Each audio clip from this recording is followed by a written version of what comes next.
everybody, welcome back to my channel. My name's Ali. If you're new here, hello. If you're returning, welcome back. Thank you for being here. Today, we are breaking down one of my favorite authors named Twinsies, Ali Hazelwood. Ali Hazelwood has been one of my auto-buy authors since she first started publishing. So I'm trying to decide if I am biased to her work or if I actually like her work. So we are tier ranking every Ali Hazelwood book of like her current genre. I think she might have like a couple from like when she was young and stuff. But we are tier ranking every single one of her recent books. We have 6 categories for all her books. Our top one is Woof Woof Woof. Just, you know, I'm obsessed with this book. I love it. The tier below it is Small Bark. You know, we love it. Not as much. It's not god tier, top tier, but we love it. It gets a little bit of a bark. Not a full woof woof, but a bark. And then we have just alrighty. These are probably ones that like are just normal 3 stars. They didn't blow me out of the water. They don't deserve a bark, but I don't hate them. Below that we have Not in Love, which are books that are ones that I could have done without reading them. Like, they weren't horrid that I wish she never published them and I hate them, but I read them and I wasn't wowed by them. I don't think about them. It's also probably going to end up where the book Not in Love goes. So that'll be Not in Love's namesake, because as we'll get into, I remember nothing about that book. So whether or not it existed, I wouldn't care. Underneath of that, we have I Could Live Without It. Books that, if they did not exist on this earth, I would not think about ever again. It would not bother me. And then at the bottom, we have Haven't Read, because there are a couple on here, or like one specific smaller series of hers that I haven't read, and we will get into that. But let's get started. So first up, I have Love Hypothesis, where she started. This is beginning of Ali Hazelwood. This is where she popped off. Don't hate Love Hypothesis. It's not, as of now, my favorite book of hers. When it came out, was I obsessed with it? Completely. Now, it's not my favorite. I think that this is going to go in a small bark category. It's got nostalgia. It's what got me into her writing, but she's written better since then. Which I think is also where I'm gonna put Love Theoretically. Love Theoretically and Love Hypothesis are just classic Ali Hazelwood. They aren't anything crazy, so I think they kind of belong together. And they're kind of matching books, so it makes sense. So this is where Haven't Read is going to come in. Bride is going to go in Haven't Read. I have not read Bride, and I'm gonna actually right now put Mate right there next to it, because that's the only other one that I haven't read. It's also not published, so that makes sense.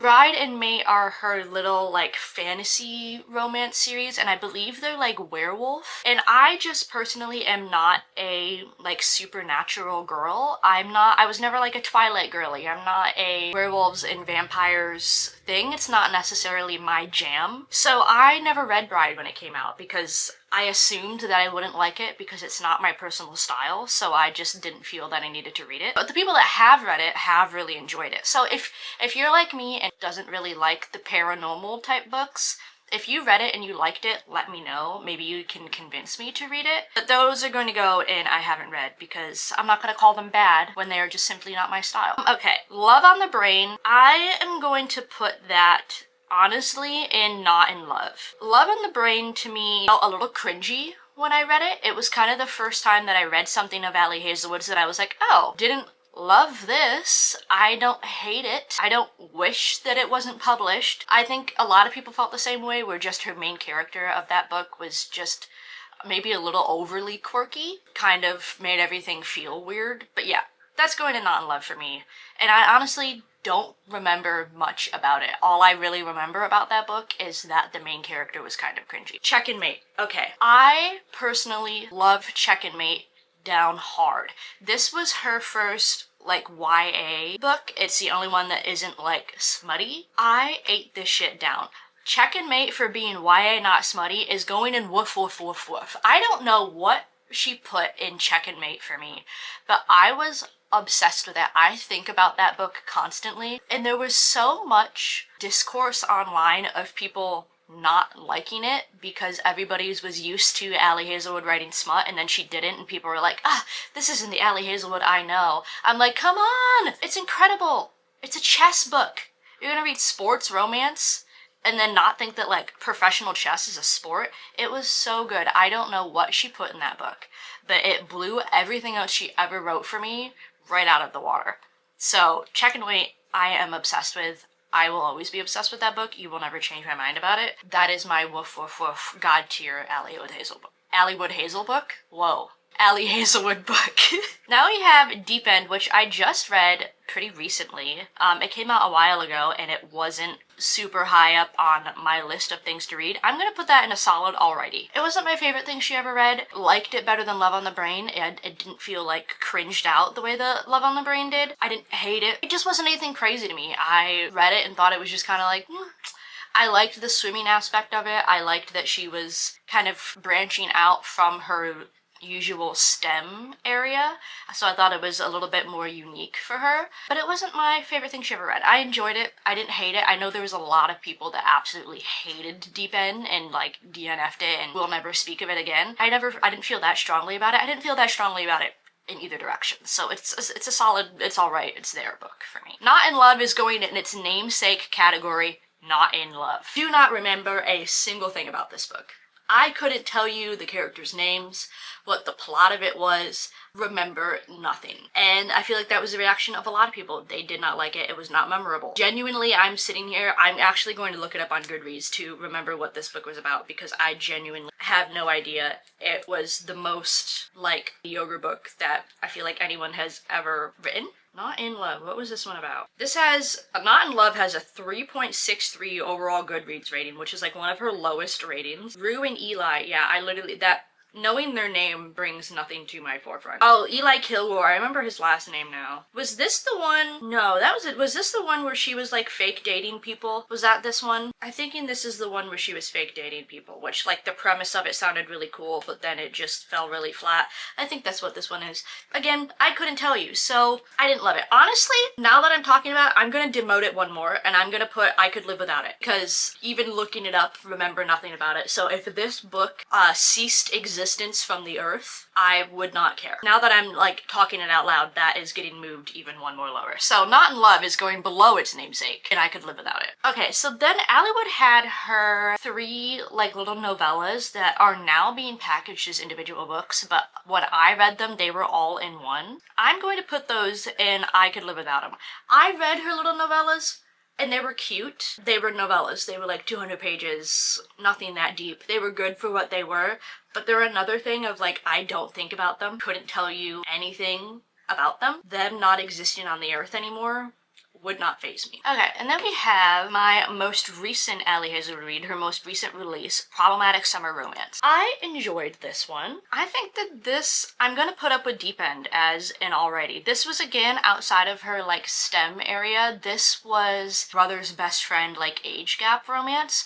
I didn't hate it. What I didn't love about it was how often the age gap itself was like brought up in like an insecure way. I feel like the male main character never said anything else other than "you're younger than me." I felt like I had a hard time like believing that they romantically liked each other because the male MC was so hard into "no I don't." Like I didn't feel like his yearning or anything. So I sometimes just felt like romantically it fell flat for me a little bit, but I didn't hate it. I think I enjoyed it a little bit more than Deep End. I didn't like it as much as I was expecting it to. Then finally we have Two Can Play. This is her like audiobook specific. Like I don't think this was ever published. I think this is audio only.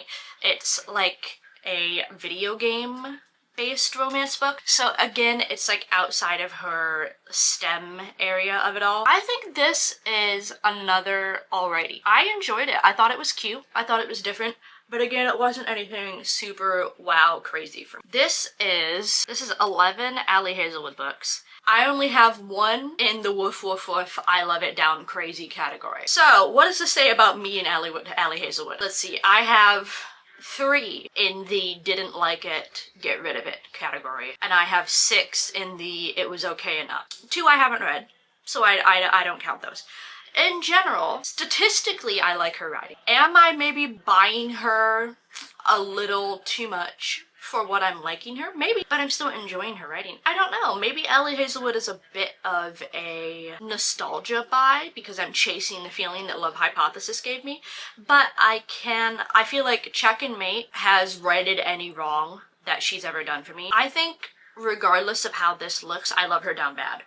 I don't think this has at all made me think that I need to stop auto-buying her books. I think that I am going to auto-buy her books until she dies. I think I would still read her grocery list and be happy about it. This is our finished tier list.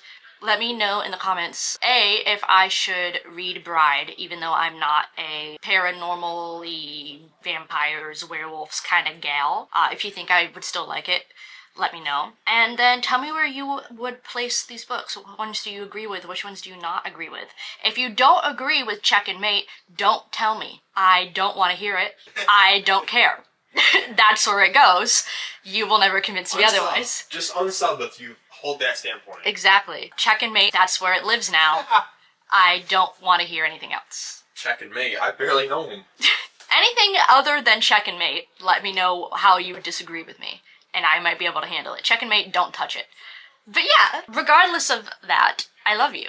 And thank you for hanging out with me today. I hope you enjoyed this. I'm thinking about maybe doing this for a few more of my auto-buy authors, something like Abby Jimenez or Emily Henry, some of my other auto-buy big authors, breaking them down like this to see how I actually feel about their writing. If you'd be interested in seeing those, let me know. I'll probably do them regardless. Thank you for hanging out with me. I love and appreciate you so, so much. Please be safe. And I will see you guys somewhere else on the internet. Love you. Bye.